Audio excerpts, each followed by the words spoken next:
I'm Michael Holland, lead for US expansion at Blick Rothenberg. Today I was joined by Laurie Spicer and Mark Stimfig from Foothold America to talk all things US employment, payroll and strategy. Here's what the team had to say. So Laurie, a lot of the founders that we speak to are really comfortable with the UK employment landscape, are really comfortable with what they need to give their UK-based employees. And when they consider US expansion, they think they're just going to repeat that over in the States. What's the key things they need to really consider when they are looking to expand and set up in the States with new employees? Sure. So I think the first thing when we talk, because we, again, talk to a lot of founders, and I think the first thing they think is that, well, actually, I have them on different spectrums. So they think, great, I need to set up a US entity to employ someone, and that's what I want to do. Mm-hmm. And then they think that they can, again, take their benefits package and sort of mirror image that in the US, and it doesn't really work that way. First of all, US employees, they expect certain different things. So in the UK, we're lucky to have the NHS. Mm-hmm. We may complain about it, but we're lucky to have it. In the US, they don't have a national healthcare service. So part of the employer offering to the employee should consider the benefits offering. Now, generally, if we're talking to a founder, they might have a small company. They might only be employing one or two people to start. And so what we can do is we can offer an employer of record service, which is a fantastic sort of starting point for these employers. Because the biggest key about US expansion is to be compliant. Mm-hmm. So in the US, employment law is state specific, which means that wherever your employee is living and working is where the compliance needs to be.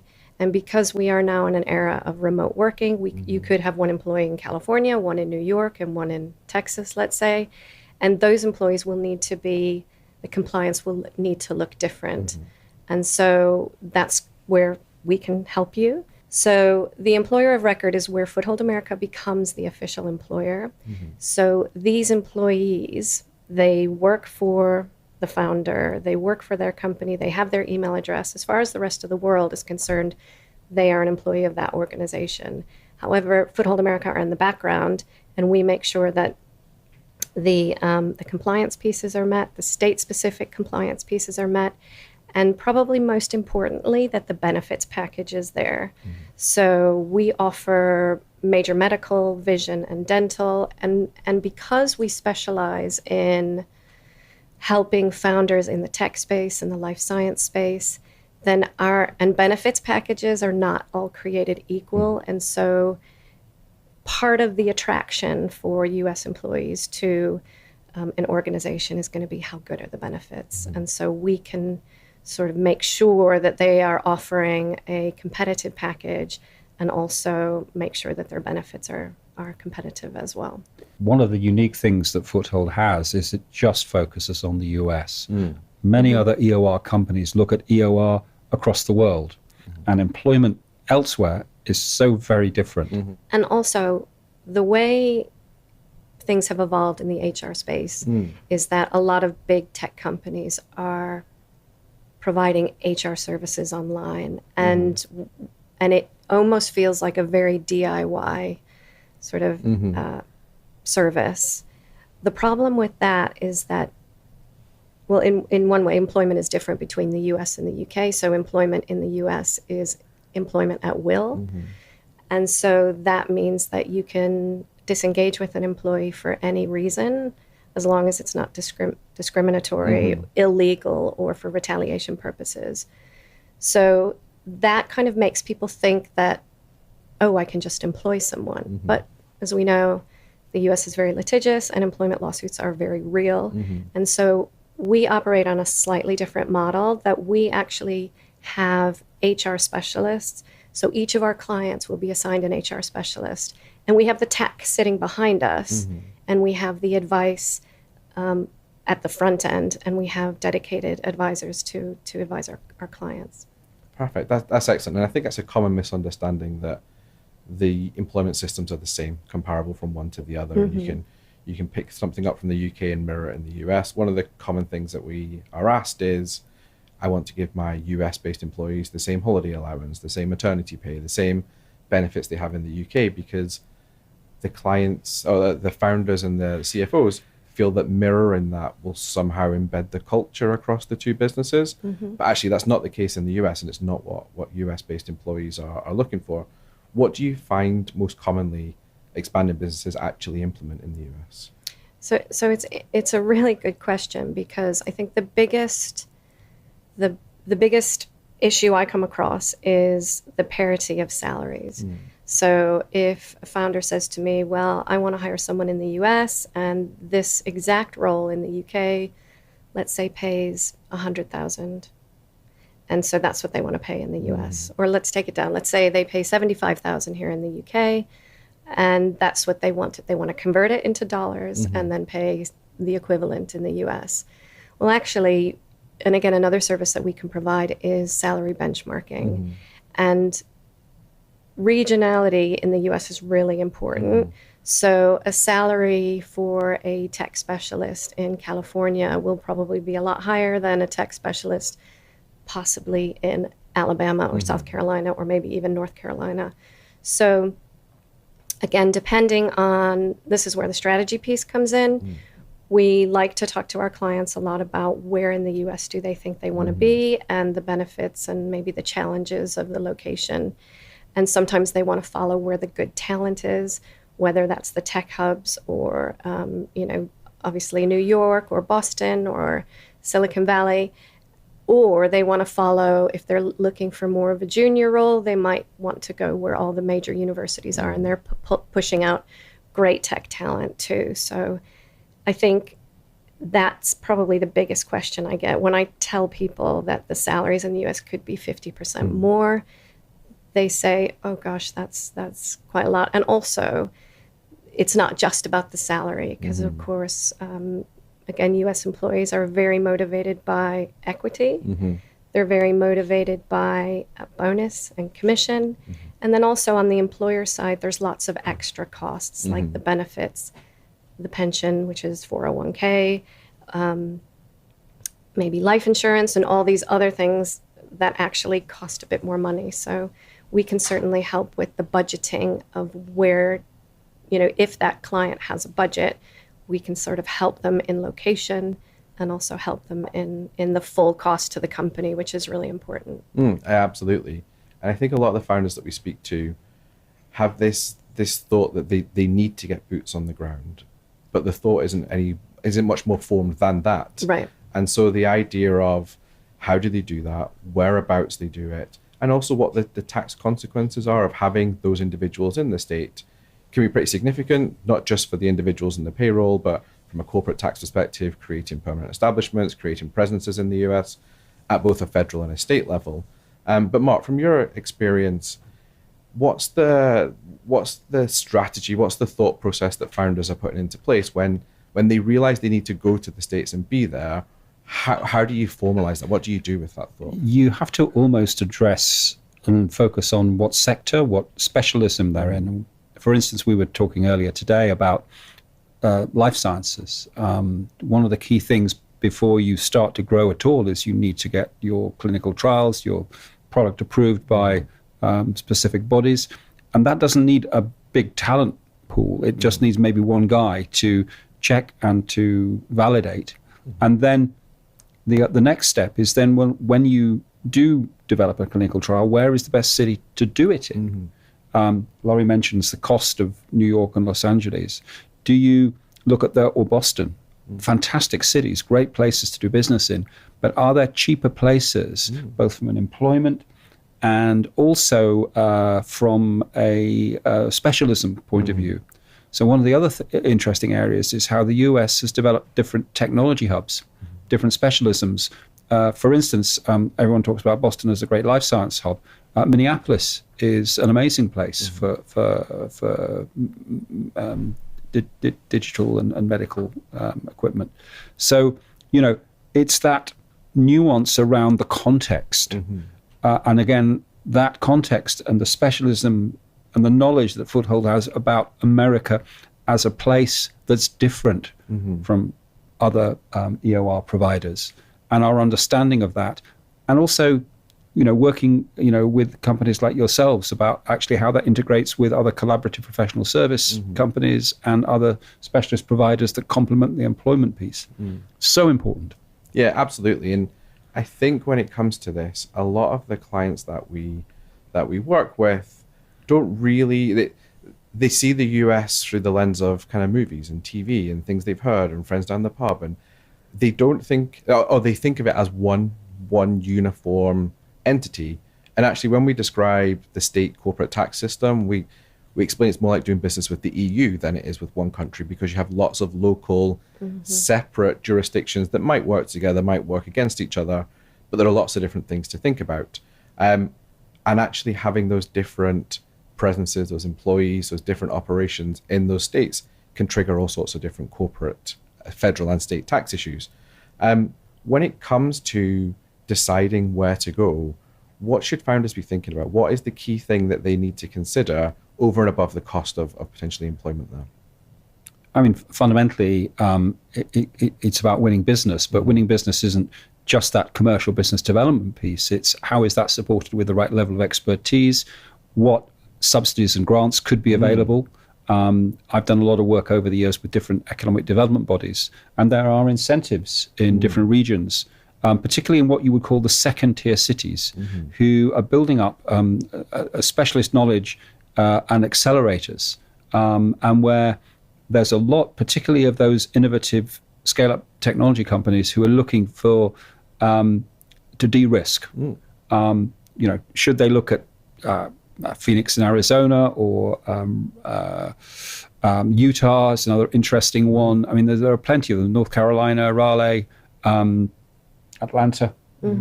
Just beyond the New York, Boston, Los Angeles axis. Some very interesting areas, but with specialisms in key sectors.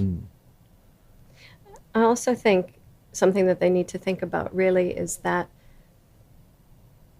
to concentrate really on building their business. And whether that's building a team or understanding the market, doing the research, understanding the competitive analysis, there's lots of things that they will need to do to build the business. And just because things work here in the UK and the product or the service works here in the UK doesn't necessarily mean it's going to translate and work well in the US. So one of the things that I think, entrepreneurs are quite hands-on. They like to be involved. They like to be involved in all parts of the business. And I always encourage them to say, right, your job is to build the business. Don't worry about the compliance piece, right? Make sure that you've got good partners that you're working with so that you don't have to worry about the nuts and bolts. Just worry about building the business and building the team. Because there are companies that, with the best intentions, they're not successful because they're maybe worried about the compliance pieces a bit too much, as opposed to actually worrying about how are they going to get new business. And they also sometimes make the mistake of looking too much for sort of linear focus on a straight perspective to measured growth, whereas actually expansion is a series of inception points. Let's do the first bit. Let's establish a presence. Let's get a trading entity and some qualified business. Where that comes from may not be the place that you then scale, because other choices, other things come into play.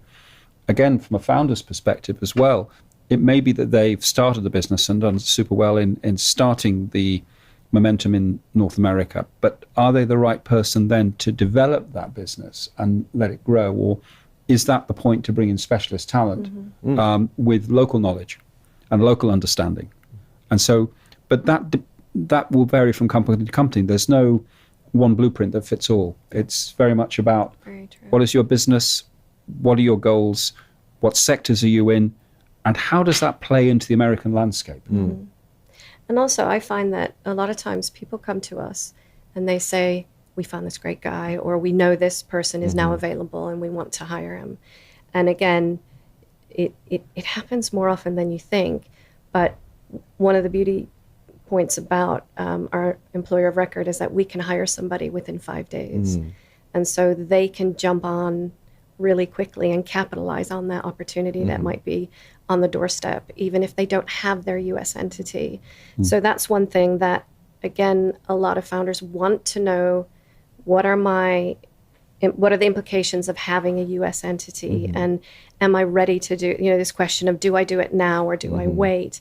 And sometimes the proof of concept still needs to happen. So a good sort of testing point would be, if you've got this person on the ground, or if you need to hire someone on the ground, we can do it. You don't need to have your U.S. entity just yet. You don't need to have a U.S. bank account, which again causes a lot of headaches for founders, because they're being employed under the Foothold America structure, and then we are basically outsourcing them back to the company. So we can get things moving very quickly, which then they can see some successes, and then that gives them more, more of a blueprint to understand what is working for them. And also it mitigates the risk too, because if they, and this has happened too, where founders think they know it will be successful, and then they go for 10, 12, 14, 18 months, and for some reason their service doesn't resonate. And so with an employer of record, you can pull out very quickly without having to unpick all of those compliance pieces. It's a really good point. What I would say is, what's, for the founders that are watching this, or the CFOs, what's their trigger point that they should be picking up the phone and speaking to you guys? What's the key indicator that they're ready to consider an EOR or start thinking about that US strategy? I mean, fundamentally, it's about, have they got market fit? Have they got a sense of what that first touch point could look like? And then we can try and match that or assess it against our knowledge of who to employ, where to employ, and what that process could look like. Because these conversations aren't a general one-size-fits-all.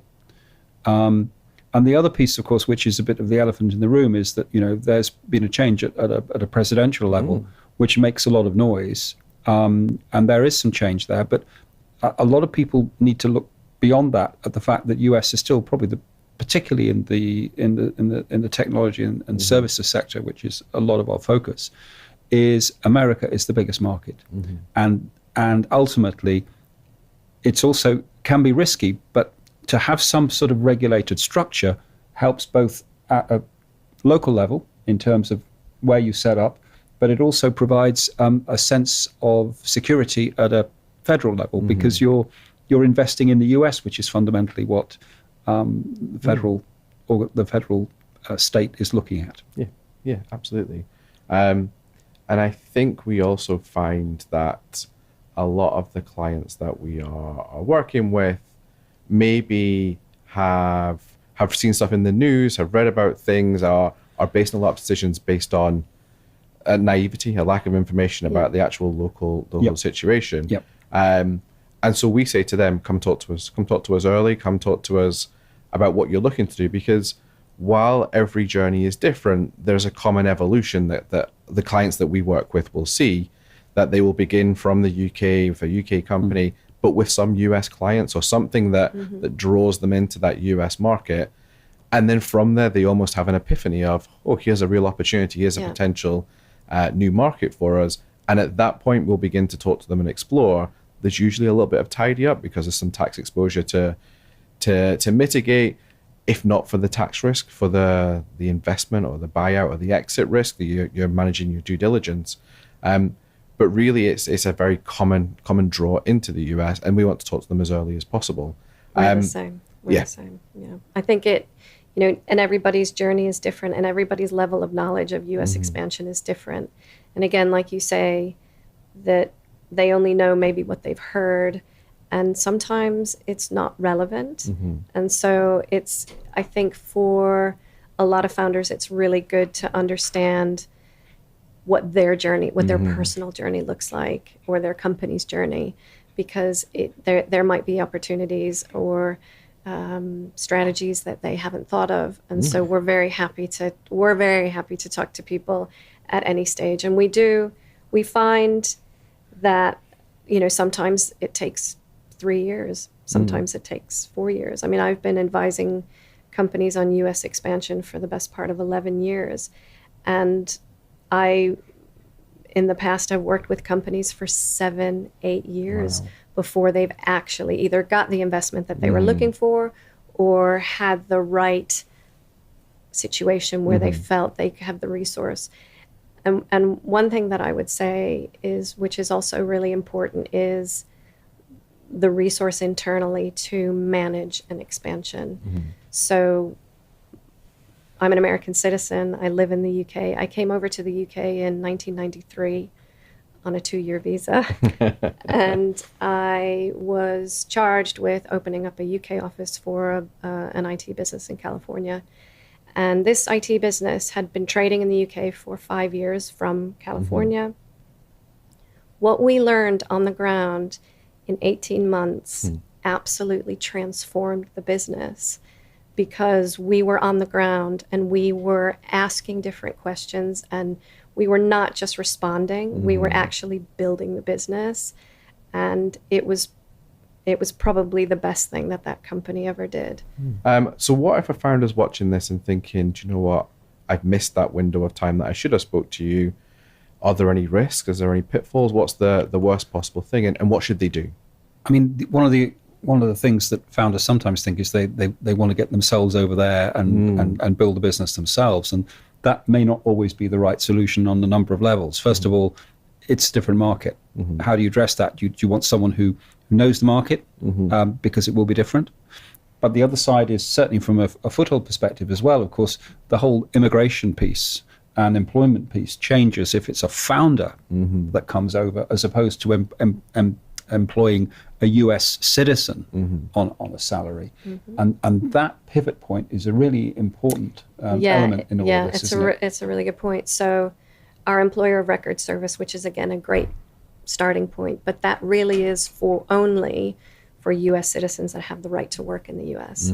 So, for example, if the founder is saying, right, okay, I'm moving to the US because that's where I'm needed and that's where I see myself building the business, then the employer of record wouldn't be a good fit for them, because they will be dealing with immigration and in the US on a work visa. And so at that point, we have a different model that we can help them with in terms of still managing the HR and the benefits and the employment compliance pieces. So that's really important to know too. And sometimes they're very surprised that actually the immigration piece is going to take 4 to 6 months sometimes. And so, but there are other ways that we have a very well-worn roadmap where they might hire their US person on an employer of record, and then that person will work on the employer of record for 4 or 5 months. When the founder's ready to come over, we migrate them to a new platform where we're actually providing the HR and the benefits under a co-employment model. And that works out really, really well, because they get both. They get their cake and they get to eat it too. That's excellent. And I think a lot of the founders I speak to at the beginning, I'll ask, are you moving to the US? And they'll say, absolutely not. Right. No chance, I'm never going there. And then 3 months later, we'll be talking about them moving to the US and what do I need to do? Bags. Exactly. Yeah, exactly. So these things change very quickly, and it's the ability to be flexible is really what helps to make the most of the opportunities in the US. And I think also what's really important is, and I can't emphasize it enough, is boots on the ground in the US. And I've seen companies that scale quicker, they're more successful because they actually have that commitment of going to the US, having a person on the ground. I mean, we know Americans can be a little bit demanding when it comes to customer service, and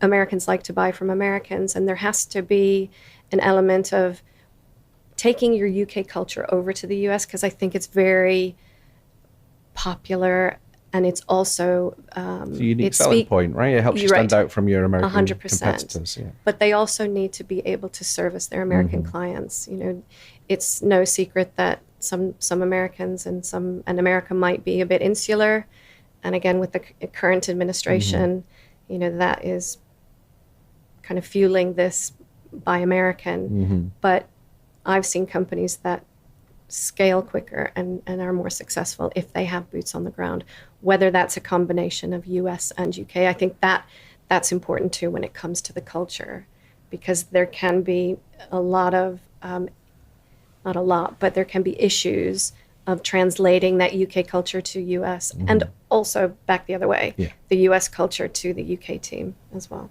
Laurie, Mark, thank you so much for sharing your insights and your experience. If something has resonated with you in this video, please reach out to Mark or Laurie directly, or to myself and your regular Blick Rothenberg contact.